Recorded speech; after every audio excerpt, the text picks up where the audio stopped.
Hi hello दोस्तों, नमस्कार। मैं कमलेश परमार। आप देख रहे हैं वॉइस ऑफ एबोरिजन चैनल्स। चैनल पे नए हो तो चैनल को सब्सक्राइब करो, लाइक करो, कमेंट करो।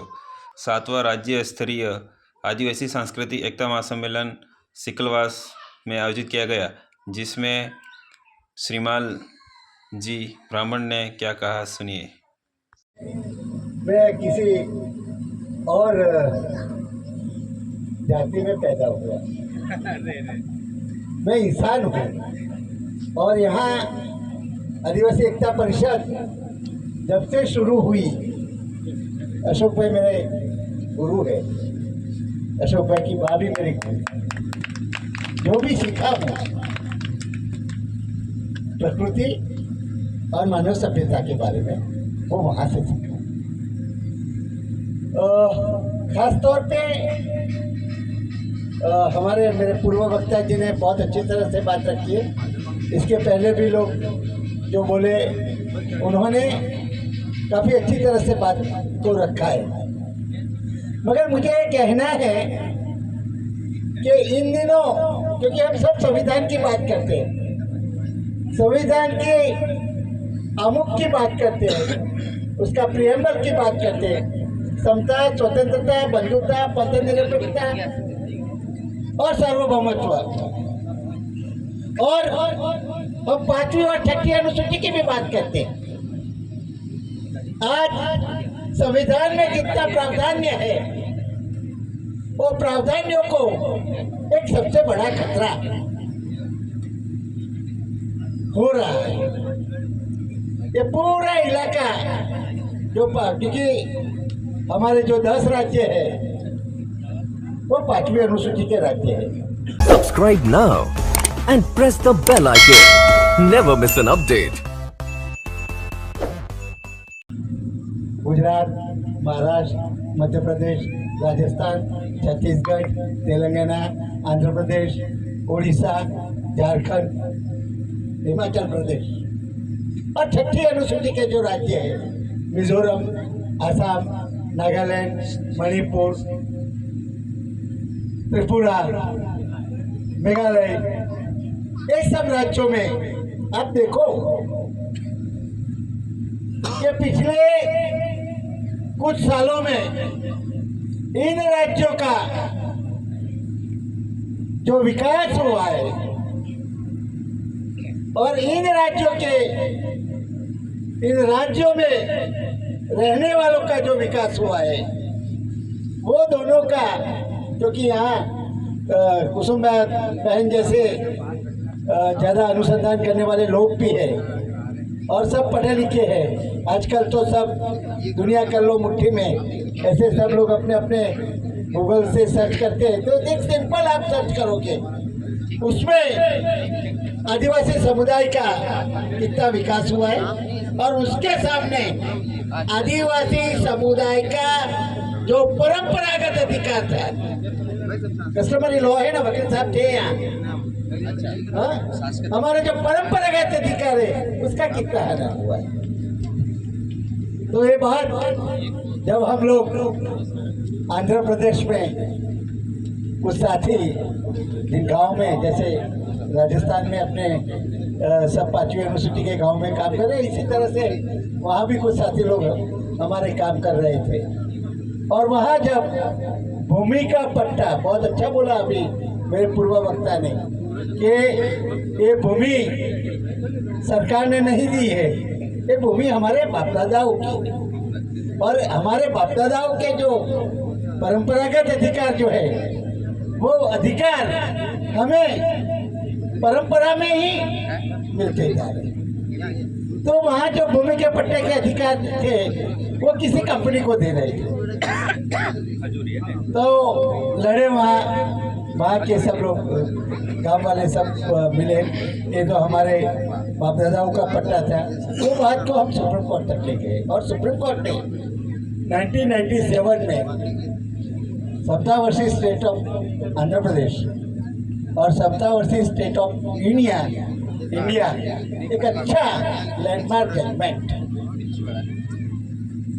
7 बेंचों के जजों ने वो लैंडमार्क जजमेंट दिया और वो जजमेंट में लिखा गया कि आदिवासियों की भूमि पे जो अधिकार है वो उनकी अनुमति के बिना किसी गैर आदिवासी को वो नहीं दे सकते हैं। उसका मतलब ये हुआ कि आज मानो कि हम टिकलबास में बैठे हैं और टिकलबास की जो ये भूमि है चारों ओर, यहाँ पर्वत है, खजूरी के पेड़ है, हमारे खेत की जमीन है, महुआ का पेड़ है, सागुन का झाड़ भी है। तो वो जो ये पूरे प्रकृति के संसाधन के जितने अधिकार है वो आदिवासियों का है, सरकार का नहीं है। सरकार केवल न्यासी है। सरकार क्या है? न्यासी। उसको अंग्रेजी में ट्रस्टी बोलते हैं। तो सरकार का काम उसको न्यासी के रूप में नियंत्रण करने के लिए है। आज हुआ क्या है? पूरा पट्टा ले लो आप, 5वीं अनुसूची का जो राजस्थान का जो विस्तार है, डूंगरपुर ले लो, बांसवाड़ा ले लो, आपका पाली सिरोही वाला एरिया ले लो, राजसमंद वाला ले लो, बाकी का जितने भी जिले हैं वो सब जिलों में जितने भी खनन के पट्टे दिए गए, क्या आपकी गांव सभा की अनुमति ली है? गांव सभा की अनुमति ली है? ली है? क्यों नहीं ली है? क्योंकि उनको मालूम है कि ग्राम सभा में बात जाएगी तो लोग अपनी अनुमति नहीं देंगे। आज यहाँ से 30 किलोमीटर दूरी पे, ये नौबत यहाँ भी अभी आने वाली है, यहाँ से 30 किलोमीटर दूरी पे साबरकांठा में, अरावली डिस्ट्रिक्ट में लिथियम और क्रोमियम मिल रहा है और वहाँ पट्टा देने जाने की तैयारी चल रही है। बांसवाड़ा में दे दी गया है। तो ये जो 3 तरीके के खनिज है, एक तो अपने जो पत्थर आरस मार्बल जो निकालते हैं वो, और जो क्रिटिकल मिनरल जिनको बोलते हैं, वो क्रिटिकल मिनरल का आजकल दुनिया में बहुत बड़े पैमाने में उसकी मांग है। और दुर्भाग्यवश हमारा दुर्भाग्य है कि जहाँ खनिज संपदा है, वन संपदा है, जल है, जंगल है, वहाँ खनिज संपदा भी है और वहाँ हमारे आदिवासी भाई बहन भी वहाँ ही रहते हैं। तो हम सरकार से ये अनुरोध करते हैं, हम किसी विकास के विरोधी नहीं है। अंतर्राष्ट्रीय स्तर पे भी जहाँ जहाँ आदिवासी लोग ज़्यादा तैनात में रहते हैं, ये सभी देशों में उनका पूर्व अनुमति के बिना आप किसी तरह का प्रकल्प लगा नहीं सकते हैं। मगर दुर्भाग्यवश जो प्री प्रायर इंफॉर्मेशन कंसेंट, उसको अंग्रेजी में कहते हैं प्री प्रायर इंफॉर्मेशन कंसेंट, वो यूनाइटेड नेशन में भी जो हमारा किसी ने जिक्र किया था 13 सितंबर का, 13 सितंबर को जो इंडिजिनियस चार्टर जो है यूनाइटेड नेशन में वो हुआ था, और वो इंडिजिनियस चार्टर के साथ साथ ये प्री प्रायर इंफॉर्मेशन कंसेंट भी उसमें है। मगर दुर्भाग्यवश मैं बताऊँ, साधा बहन जब जिनीवा गई थी तब उन्होंने मुद्दा वहाँ के यूनाइटेड नेशन में मुद्दा उठाया था। वहाँ के सभी कंपनियों वालों ने और सरकार को उन्होंने बोला कि कल के दिन मैं आपको मेरे गांव में आने की अनुमति नहीं दे रही हूँ, तो क्या आप नहीं आओगे? पूरा हॉल दुनिया के 124 देश के लोग थे, किसी के पास जवाब नहीं था। तो आज हम हमारे जनप्रतिनिधि, हम हमेशा बोलते हैं आप कम से कम अपने देश के जो आदिवासी और दलित जनप्रतिनिधि है, सांसद जो है, वो आदिवासियों के भूमि के मुद्दे पे, आदिवासियों के जंगल के मुद्दों पे, आदिवासियों की खनिज संपदा के मुद्दों पे, आदिवासियों की नदियों के संदर्भ में, पर्वतों के संदर्भ में बोलना शुरू कर देंगे तो सरकार को दोबारा सोचना पड़ेगा। तीसरी बात, हम ये काफी लड़े, हमने सरकार के सामने बहुत सारे प्रस्ताव रखे, जिसमें साधना बहन, मोदी भाई, अशोक भाई और बहुत सारे पूरे देश के लोग। तो सरकार ने जब ये mines mineral development regulation act 2015 में आया तब हम लोगों ने एक मांग रखी थी कि आप हमें आपकी कंपनी के भागीदार बना दो, 26% का शेयर होल्डर दे दो।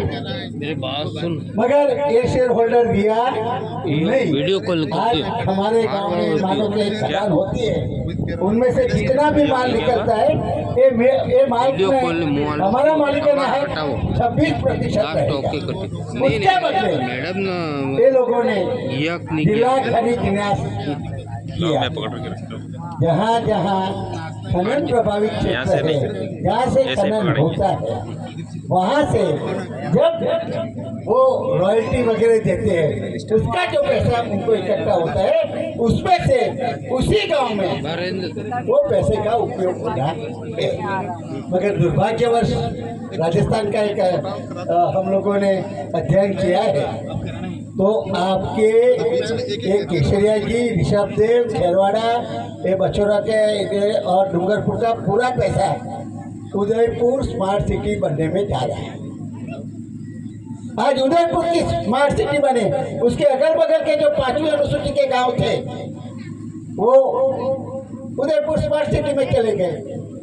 तो आपका जो पैसा का जो प्रावधान है वो वहाँ लागू होगा नहीं। जब पैसा आया तब उसी वक्त पैसा के प्रावधान में वैसा भी है, municipal extension in schedule area. पैसा की बात हुई, पैसा की बात तब हुई नहीं। उसके बाद सर्वोच्च न्यायालय में हमारे जैसे लोगों ने 2-2, 3-3 केसेस डाले, मगर सर्वोच्च न्यायालय ने भी कोई चीज़ का जिक्र किया नहीं है।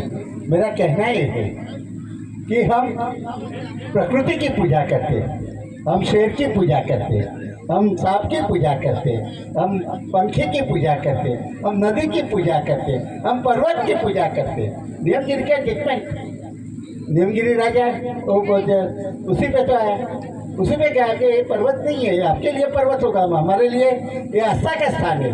और यहाँ जहाँ जहाँ जितना जितना कोना है, एक एक टेकरी पे हमारे आस्था के केंद्र है। तो हमारे आस्था के केंद्र को बचाने के लिए और उसको बरकरार रखने के लिए और हमारे जो परंपरागत अधिकार है, हमारी संस्कृति है, वो बचाने के लिए हम सबको एकजुट होके अभी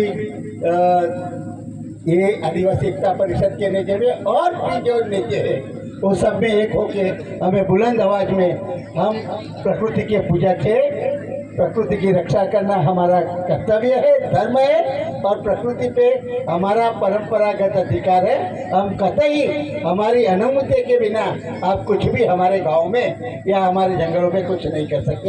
धन्यवाद। जोहार आदिवासी एकता, आदिवासी एकता, लड़ेंगे, लड़ेंगे। धन्यवाद। Subscribe now and press the bell icon. Never miss an update.